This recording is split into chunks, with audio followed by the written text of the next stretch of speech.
नमस्कार दोस्तों, आप सभी का स्वागत है आपके अपने यूट्यूब चैनल पर। आज हम बात करने वाले हैं यूपीएससी के ऐसे पेपर के बारे में जो कि बहुत ही ज़्यादा इम्पोर्टेंट है। इस पेपर के नंबर से यूपीएससी एग्ज़ाम में कैंडिडेट का रैंक डिसाइड होता है।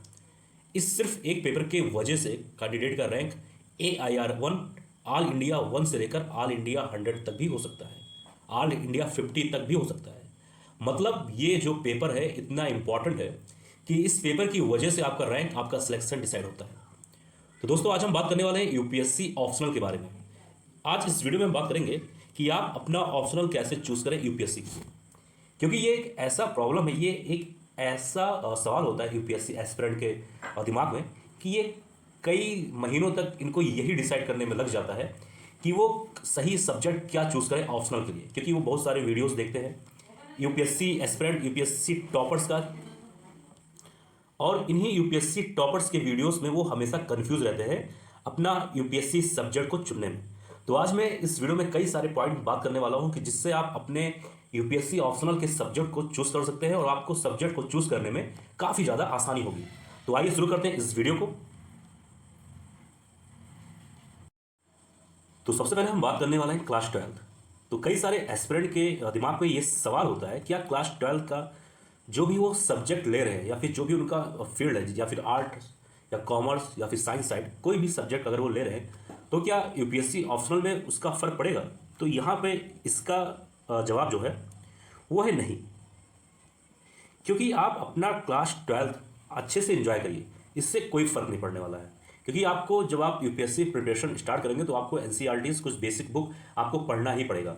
तो आपको क्लास 12 में ज़्यादा कुछ भी पैनिक होने की ज़रूरत नहीं है कि मैं कौन सा सब्जेक्ट लूँ कि आगे चलकर वो यूपीएससी ऑप्शनल में कुछ हेल्प मिले या नहीं मिले। इससे संबंधित हम आगे अभी बात करने वाले हैं। तो जो आपका सबसे पहला डाउट है, जो कई सारे बच्चों के मन में ये ऐसा होता है कि क्लास 12 में कौन सा सब्जेक्ट लें कि आगे चलकर वो फ़ायदा दे आपके ऑप्शनल में, तो इसका आपका सीधा जवाब है कि आप क्लास 12 को आप इंजॉय करिए। जो आपको सब्जेक्ट समझ में आता है, जो आपको इंटरेस्ट है, आप बेशक कोई भी सब्जेक्ट आप ले सकते हैं और आप उसकी तैयारी जो भी आपका है, आप क्लास 12 उसको अच्छे से आप पास करिए।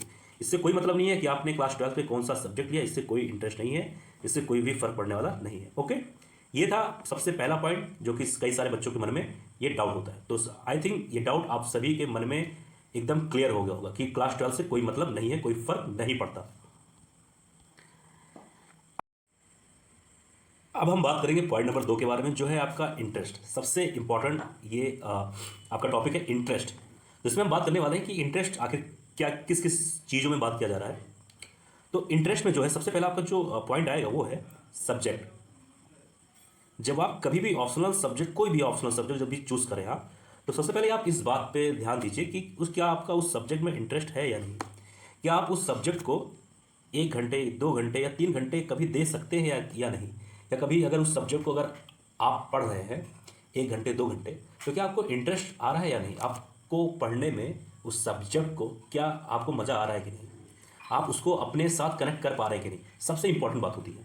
अगर आपके पास ऐसा है तो कहीं ना कहीं आपको उस सब्जेक्ट की ओर अपना रुझान करना चाहिए, उस सब्जेक्ट की ओर आपको धीरे धीरे बढ़ना चाहिए। सबसे पहला पॉइंट तो आपका ये था कि सब्जेक्ट में आपका इंटरेस्ट कैसा है।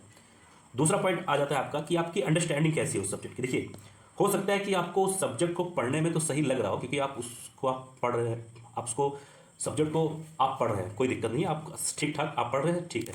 लेकिन आपको पॉइंट नंबर 2 में ये देखना है कि आप उस सब्जेक्ट को जब आप पढ़ रहे हैं तो क्या आपको समझ में आ रहा है, उस चीज़ को आप सही तरीके से आप कनेक्ट कर पा रहे हैं कि नहीं। ठीक है, तो अंडरस्टैंडिंग जो है उस सब्जेक्ट में होना बहुत ही ज़्यादा ज़रूरी है। तो सबसे पहले क्या करना है, आपको सब्जेक्ट चूज़ करिए। और अगर आप उस सब्जेक्ट को 1-2 घंटे, 3 घंटे अगर आप पढ़ रहे हैं और आप बोर नहीं हो रहे हैं, उसमें आपका ठीक ठाक टाइम अगर आप दे सकते हैं, तो कहीं ना कहीं वो सब्जेक्ट आपके लिए ठीक रहेगा। लेकिन अभी और सारी क्राइटेरिया है, धीरे धीरे करके आगे हम बात करने वाले हैं। क्योंकि ऑप्शनल एक ऐसा सब्जेक्ट है, क्योंकि उसके साथ आपको काफ़ी लंबे समय तक रहना है। और ऑप्शनल सब्जेक्ट जैसा कि आप जानते हैं कि 500 नंबर का होता है और ये एकदम गेम चेंजर होता है। तो उसके साथ आपकी कनेक्टिविटी होनी बहुत ज़्यादा ज़रूरी है। अब आइए बात करेंगे, पॉइंट नंबर 3 में है इसी इंटरेस्ट में क्वेश्चन। ठीक है, क्वेश्चन, ठीक है।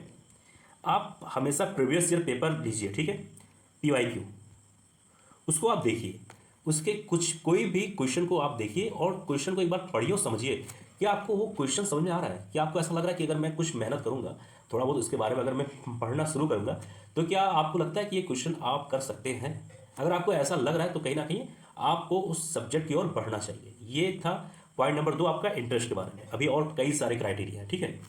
तो आई होप ये पॉइंट नंबर 2 आपको समझ में आ गया होगा। अब आइए बढ़ते हैं पॉइंट नंबर 3 के बारे में। पॉइंट नंबर 3, सबसे इंपॉर्टेंट जो टॉपिक है ये है ग्रेजुएशन, क्योंकि यही टाइम एक ऐसा होता है जहाँ पर आपको ये डिसाइड करना पड़ता है कि मैं ग्रेजुएशन में कौन सा सब्जेक्ट लूँ। लेकिन कई सारे ऐसे स्टूडेंट होते हैं जो उनका ग्रेजुएशन का सब्जेक्ट होता है वो अपने ऑप्शनल में चेंज करना चाहते हैं। खैर, इसके बारे में अभी हम आगे बात करेंगे। तो सबसे पहले हम बात करने वाले हैं, क्या ग्रेजुएशन का सब्जेक्ट आपके ऑप्शनल में काम देता है, क्या हेल्प होता है? तो इसका आंसर है, इसका जवाब है हाँ, बहुत ही ज़्यादा रोल होता है।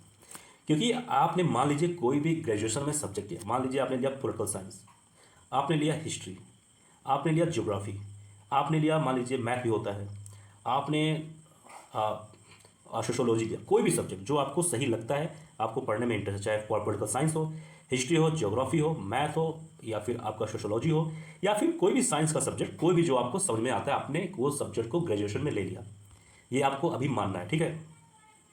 तो क्या होगा कि आपको उस सब्जेक्ट में कम से कम 3 साल उस सब्जेक्ट के साथ ही रहना पड़ेगा, ठीक है, 3 ईयर, ओके। एक मिनट, जब आप किसी भी सब्जेक्ट के साथ 3 साल, 3 ईयर जब आप उसको पढ़ेंगे तो कहीं ना कहीं उस सब्जेक्ट में आपका एक अंडरस्टैंडिंग, एक बेसिक जो आपका बेसिक जो आपका नॉलेज होता है ना कहीं उस सब्जेक्ट में बहुत ही ज़्यादा हो जाता है। और आपको हर एक टॉपिक पे एक अच्छे तरीके से एक एक बढ़िया पकड़ हो जाता है उस टॉपिक पे। और ऑप्शनल जो होता है इन्हीं सब्जेक्ट में से कोई एक ही होता है। क्योंकि देखिए, अब मैं आपको एक छोटा सा चीज़ दिखाना चाहूँगा। अब जैसे कि ये आप यहाँ पर देख सकते हैं, ठीक है। अब जैसे कि ये है ऑप्शनल सब्जेक्ट का लिस्ट है यूपीएससी का। सबसे पहले बात किया जा रहा है एग्रीकल्चर, दूसरा है एनिमल हस्बेंड्री, धीरे धीरे कर करके आप नीचे आइए, नीचे आइए, history, geography, geology, law, management, mathematics, फिर धीरे धीरे आइए यहाँ पर आप आइए पॉलिटिकल साइंस, इंटरनेशनल रिलेशन। अब देखिए ये सब्जेक्ट आपका ग्रेजुएशन में भी हो सकता है, ठीक है।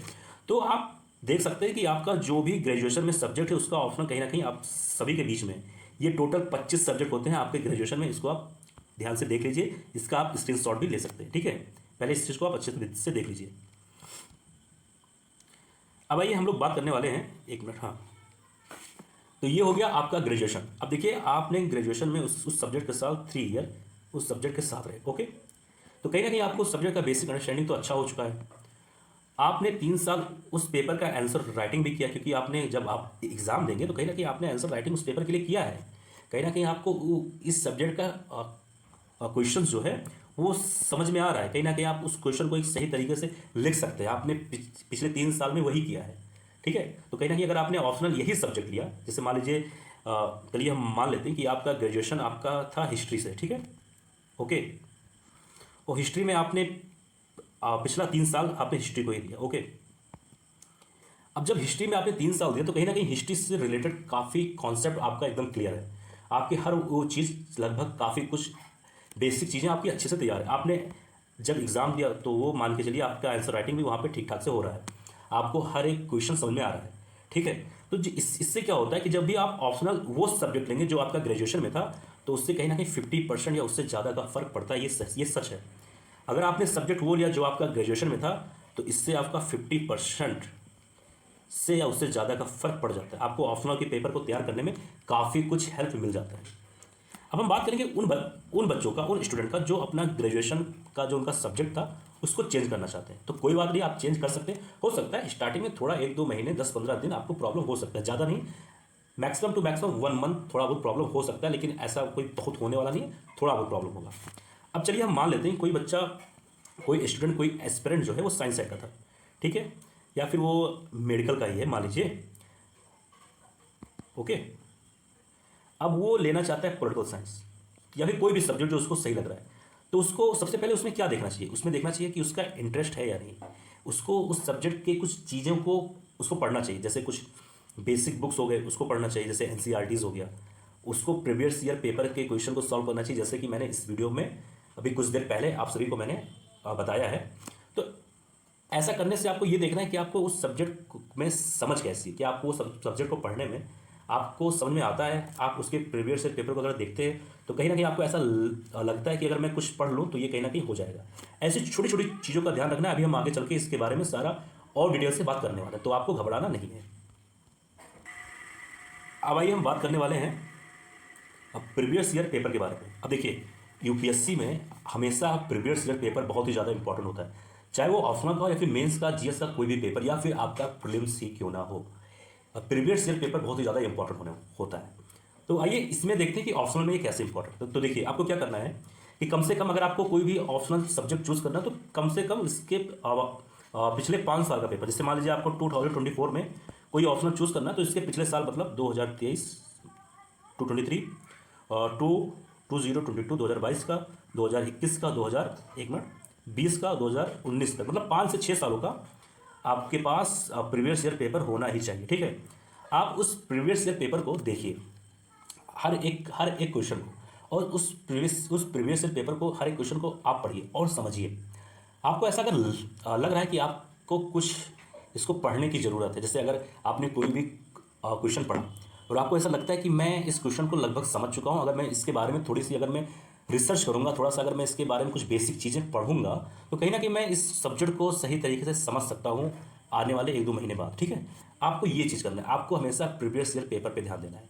हमेशा आपको प्रीवियस ईयर पेपर पे ध्यान देने से ये होता है कि आपको हर एक क्वेश्चन का एक पैटर्न पता चल जाता है कि क्वेश्चन कितनी बार रिपीट होता है, क्वेश्चन पूछे जाने का तरीका क्या है। ठीक है, और क्या मैं उस क्वेश्चन को कर सकता हूँ अगर कुछ सोर्सेज को पढ़ने के बाद, तो ये काफ़ी ज़्यादा इंपॉर्टेंट हो जाता है। ठीक है, तो आपको हमेशा प्रीवियस ईयर पेपर पर भी ध्यान देना है।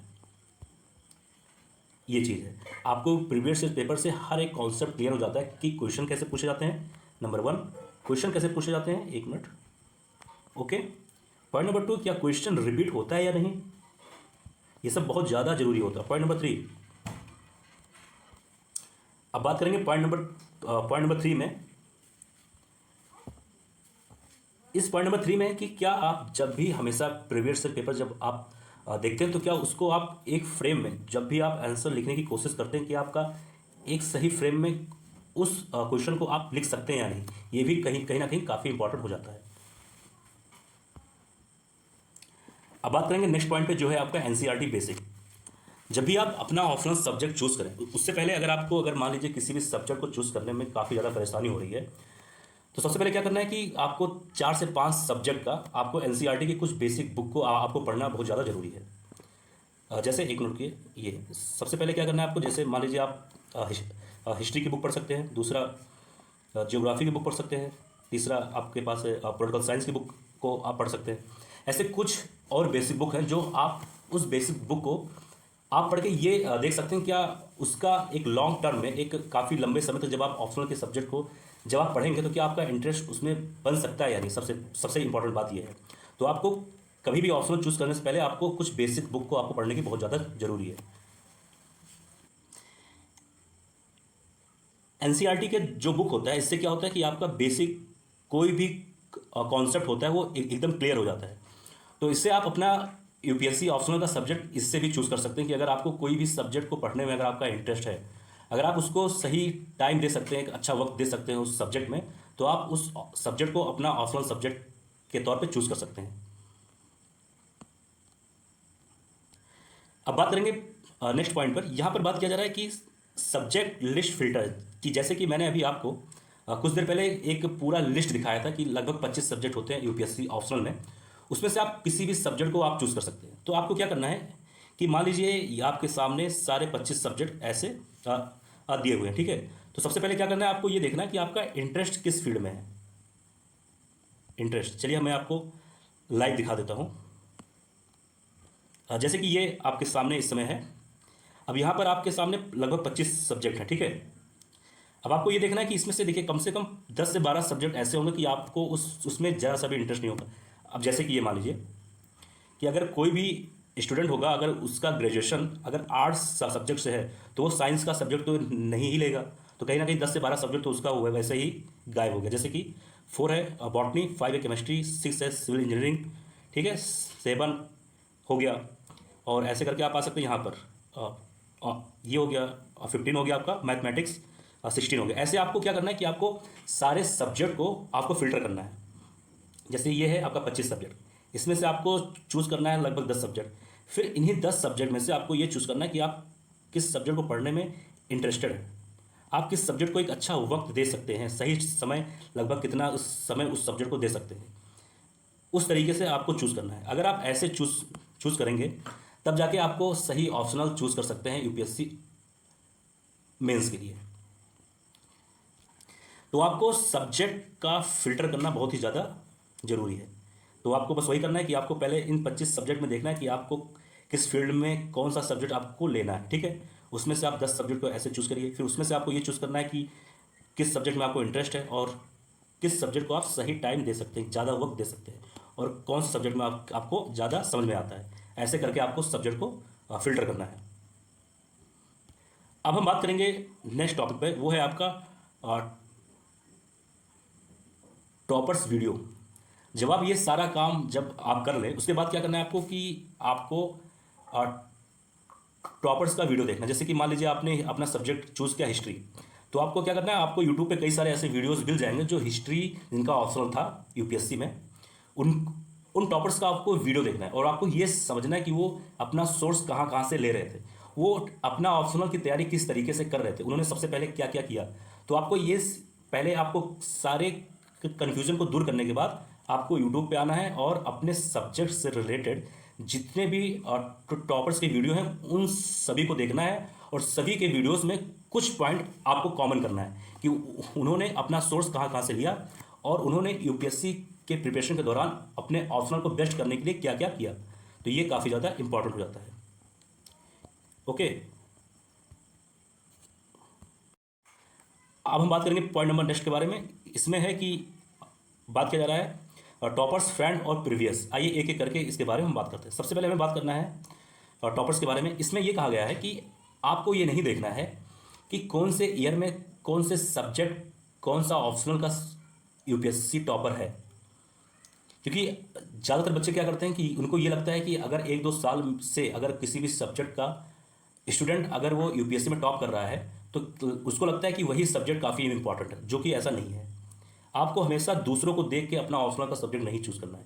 या फिर अगर आपका कोई फ्रेंड ये बोल दे कि मैंने ये ऑप्शनल चूज़ किया है, तुम भी ये ऑप्शनल चूज़ कर सकते हो, या फिर किसी भी प्रीवियस रिजल्ट को देख के आपको अपना ऑप्शनल नहीं चूज़ करना है। तो आपको इस पॉइंट पे आपको ध्यान देना है कि आपको टॉपर्स, फ्रेंड और प्रीवियस जो भी स्टूडेंट है, जो भी प्रीवियस टॉपर है, उनको देखकर अपना ऑप्शनल नहीं चूज़ करना। आपको हमेशा अपना ऑप्शनल अपने इंटरेस्ट से ही चूज़ करना है। तो ये नहीं करना है कि कोई भी टॉपर कुछ भी बोल दे कि मैंने ये लिया था तो आपको भी वही लेना चाहिए, ऐसा कुछ नहीं है।